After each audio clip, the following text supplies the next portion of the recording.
what are your thoughts? How you feel about either outsourcing the training or creating it in-house? Yeah. So now, of course, I might be a little bit biased because I am considered a trainer and consultant, but I can at least reflect on being in the dealership, the struggles of, wow, should we outsource this or do it in-house? Because when you're a leader at a dealership, you're automatically thinking, I'm one of the best in the biz, or I'm at least best here at the store, so I can do a lot of the training. The issue that you run into when you're in store as a leader, and I'm sure some of the people listening will understand, is just the timing of it.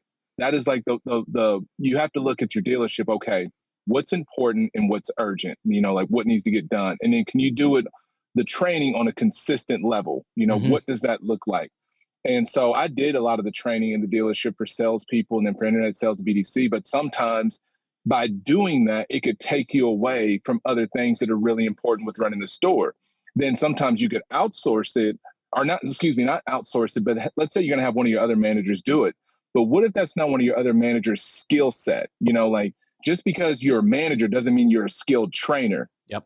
Because there's more to training, and how you do it and how you keep people excited and your enthusiasm. And I know that could sound crazy to some, like, wait, you'd promote a manager that can't train? It's not that they need to know how to train, they need to know how to coach, which I know we'll talk about later. But when it comes to training, that can be a difficult thing for some people to do. And if you are a good trainer within a dealership, I think time is one of the biggest things that you can struggle with. So I did enjoy, even at the dealership, was outsourcing the training, because also it brought in a different perspective. They might have something that's a little bit different or might challenge your current approach because you're doing something that you've been doing for like 5 or 10 years and you hadn't thought about, hey, maybe there's a better way. Sure. And so it depends, really. You have to look within the walls of your dealership. I mean, if it makes sense from a staffing standpoint and you've got people there with great experience and training and they know how to connect and get it done and it doesn't affect the time, then by all means, do it in-house.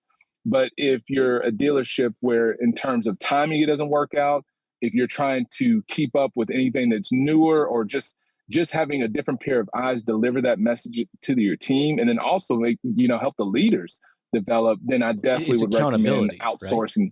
Yeah, outsourcing, because there's always, even me, like I have my own coach. I have a coach that I use. Corey Mosley is my coach, and even him helping me as an entrepreneur and as a business owner. If I didn't have that, I would struggle because I've got to have somebody that's constantly developing me, 100%. just given a different pair of eyes. So it's easier for me to recommend to other people training and outsourcing because I do it for myself, for my own business. I invest in training every single month because I know that I want to keep learning and building my craft.